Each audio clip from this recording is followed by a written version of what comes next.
But you said you also are able to cook Korean food, right? I find Korean food to be like one of the hardest cuisines to cook because there's so many ingredients that have to go into it. How do you make that work? There's so many things. Honestly, it goes back to South Asian cooking. So Okay. because I'm Bengali, Yeah. we grew up on, it wasn't complicated recipes as such, Yeah. but it was a lot of ingredients. But the right amount of spices and sauces and stuff like that, a little bit of certain something, it's a bit of an experiment, a bit of a science experiment. Yeah. It creates magic. Right. And so, yeah, because I think that's my advantage. So because I'm professionally trained, yeah. because I have that background. Yeah, you're also professional. So Yeah. because I have those backgrounds of that background, I think for me, cooking Korean food isn't that difficult, but it also depends on the recipe. Right. And I think there's many adaptations of certain stuff, and you can take things out, add things in. And yeah, it doesn't have to be hard. Yeah. There are certain recipes that take a long time. Like galbijim, which is like short. That takes a long time. Yeah, it takes a long time. It's Yeah. short braised ribs, Yeah. but it takes a very long time to cook. It's a lot of effort. It's a lot of love. Yeah. Basically. I don't got time for that. As you are a chef and you're professionally trained in all these things, how are the food prices in Korea? Oh God. I've never seen anything like it. I've gained weight since I've come here because all I eat is bread, and Yes. bread and I eat well. Like I don't eat bad, but I eat a lot less fruit and vegetables than I used to back home. Why? Why do you eat Because less it's so fruits and expensive, bro. It's Bro? so expensive. Healthy food in Korea is Like expensive. watermelon. Like, yo, Oh my God, watermelon, right? you're gonna have to have your lights off for a whole month to buy a watermelon in Yeah. Korea. Watermelon and apples as well. Surprisingly, apples. Apples is one of the cheapest fruits in the UK. Like apples are grown locally, regionally, Right. and there's like, I don't know, 15, 16, more than that varieties of apples in the UK. Right. Grown locally, and you can find like wild berries and vegetables growing everywhere back home.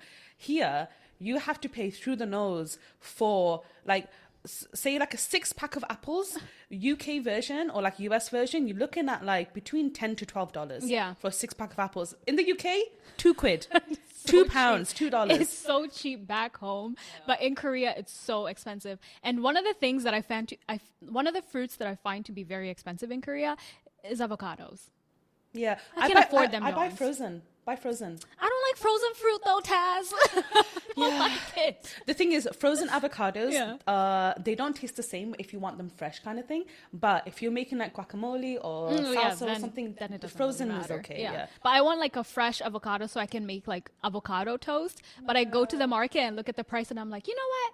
Butter it is. And I just go butter my bread because it's so expensive here. Yeah. And then meat is another thing. I don't even eat meat. Like I literally barely. And the cheapest meats that I found is when you go to like Itaewon, you know those halal shops and stuff. They have really good options for everyone basically. Yeah. But they have like good portion sizes and good prices too. So I usually get my meat from there when I do have them.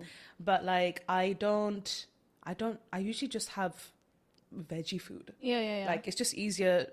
I say veggie food. When I say veggie food, I don't mean lots of vegetables. I buy frozen vegetables. And then I'm just like, putting something together. So unless I'm making a recipe specifically, my diet is actually very basic. Oh, well, me too. I tend to cook more like Kenyan food, which I find a bit easier to cook. Is it easy to find ingredients in Korea for Kenyan? Because spices, I imagine, is the hardest thing to find. You're not finding spices, Kenyan spices. Because I always like last time I went back home, my mom like just here you go. That's 100% true. Every time I go to Kenya, I'm coming back with spices. Spices, yeah. Because you're not gonna. If you do find them here, they're very expensive again. Yes. They're like double to triple the price. Or they just don't have it. Like for me, Kenyan spices, I just go to Kenya and buy it.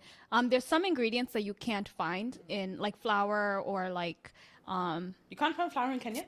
No, in Korea. Like the flour that we use to make certain dishes in Kenya, you can't find it in Korea.